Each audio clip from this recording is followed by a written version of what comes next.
When the Yamaha FZ was launched in India for the very first time 13 years back, I was a teenager and I liked that bike so much that I had promised myself that I'll definitely buy one when I'll be able to.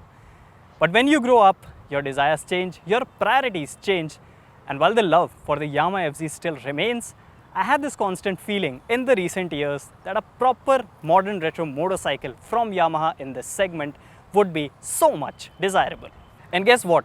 Yamaha already has one such bike overseas, and that's called the XSR 155. But instead of bringing that bike to India that's based on the premium and sporty R15 platform, Yamaha instead decided to launch a more affordable FZ based modern retro bike for a cost effective market. And the result is this, the Yamaha FZ-X. So does it really have that X factor, and more importantly, what does this X brings to the table and on the road? Let's find out.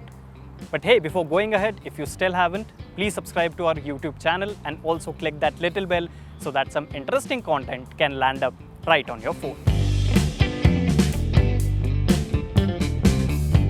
So very clearly, the biggest highlight of the Yamaha FZ-X is its design. Currently, there is no other 150cc motorcycle in India that offers such a modern retro design language, and this is where the FZ-X clearly has an edge. So as you can see up front, the bike gets this really futuristic looking LED bifunctional projector headlamp, and this is surrounded by these split styled LED DRLs, and these certainly look good in the dark. Moreover, you get these fork gaiters at the front, and when you move towards the side, you get this really nice looking teardrop shaped fuel tank, and this further looks good with this dual tone treatment and also these so-called radiator shrouds. So overall, if you look this particular portion of the motorcycle from front to the fuel tank towards this portion, the bike certainly looks great. It's very appealing. But when you move towards the rear, this is where the disappointment comes in. To me, the bike looks really disproportionate from the rear, and clearly this section doesn't seem to gel well with the front section of the motorcycle. And that is the reason when you take a look at this motorcycle from some specific angles, this comes across as a bit of an awkward design. So in my opinion, I would give like maybe 6 out of 10 points to this motorcycle when it comes to design and appearance.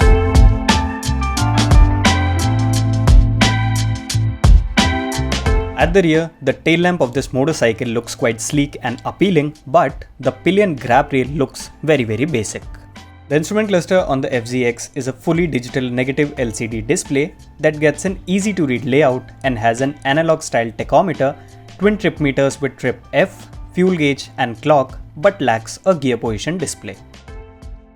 The cluster also supports Bluetooth connectivity and also shows your smartphone's connectivity status and its battery level once you connect it to the motorcycle via Yamaha's Y-Connect Bluetooth app. Moreover, you get call and message alerts as well for better convenience, but on a downside, the setup doesn't support turn-by-turn navigation. In addition, just below the console, there is also a 12-volt socket to charge your phone on the go. As an area of improvement, the instrument cluster unit on our test bike was quite flimsy, and it was easily shaking when we were exceeding speeds of 85 to 90 km an hour. The fuel tank capacity of this motorcycle is just 10 liters, which means it has gone down by 3 liters compared to the standard FZ, and this translates to more frequent fuel stops. Okay, so enough of talking. Now let's hear how this motorcycle sounds.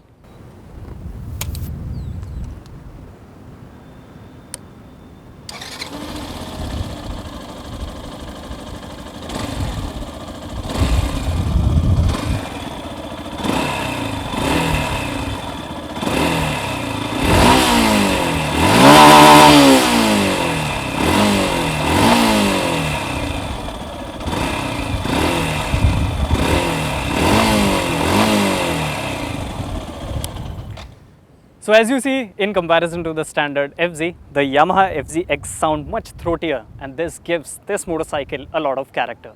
You tell us in the comment section below if you like the exhaust note of this motorcycle or not.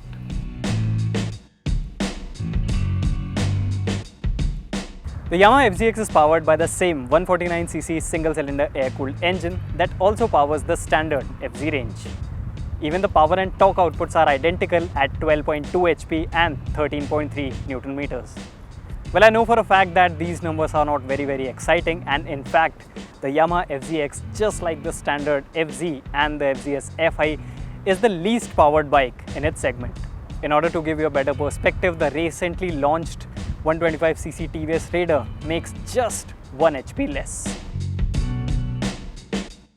In terms of the engine behavior, the motor on the Yamaha FZ-X serves the best in the city, but it doesn't offer something that is worthy enough to be called exciting. The FZ-X has a nice mid-range and hence you won't be having any complaints while riding this bike in the city. The engine feels smooth and refined in the lower revs and is at its best at 6000 RPM, at which you will find yourself at speeds close to 80 km an hour. Cross this band and anything over 85 to 90 km an hour only means that you are inviting some serious vibrations. The bike really struggles after 100 km an hour, and close to 110 km an hour is what you will achieve as the top speed. With the low power and torque numbers, the Yamaha FZ-X feels good enough only as a daily in-city commuter and will disappoint you if you are someone who believes in spirited riding. The gearbox works fine, but even for quick overtakes in the city, you will always feel the need to shift a gear down. Now, speaking of the riding posture, as you can see, I'm sitting quite comfortably and upright on this motorcycle, and the reason behind that is that the Yamaha FZ-X gets quite tall and wide handlebar, and apart from that, you also get relatively forward set foot pegs. These are not rear set, and all these combine together to give you a very comfortable and upright riding position, and you can easily spend a few hours on this motorcycle as far as the riding position is concerned. Now, coming to the seat height of this motorcycle, the Yamaha FZ-X comes with 810mm seat height, and when you compare it with the standard FZ, the seat height on this one is 20mm more. But as you can see, no problems whatsoever, because both my feet are placed quite comfortably on the ground. I am close to 5 feet 8 inches, by the way, so even if you're someone whose height is close to 5.5 or 5.6 inches, you shouldn't be having any troubles while managing this motorcycle.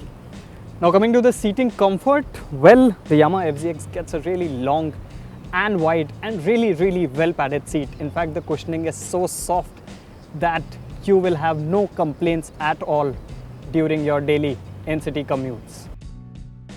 The Yamaha FZ-X offers a decent ride quality, and the feel from the suspension is towards the firmer side. Despite its 4 kg higher curb weight compared to the standard FZ, the bike feels very flexible in city traffic. The FZ-X responds quite quickly to directional changes. However, it is not the sharpest or the best handling motorcycle in the segment. The dual-purpose tires on the FZ-X offer satisfactory grip on the tarmac, and once you are off the road on loose surfaces, these deliver slightly better grip than the regular model. But it has to be noted that the FZ-X is not an outright scrambler, as its ground clearance and suspension travel are the same as the standard model. The motorcycle gets a rear disc brake as standard, and the brake setup does a decent job of bringing the bike to a halt. The feel and feedback is quite decent, but the bike gets only a single channel ABS, and a dual channel unit would have certainly made the overall package much safer. At a starting price of Rs 1.17 lakh, the Yamaha FZ-X costs around 10,000 rupees more than the standard FZ.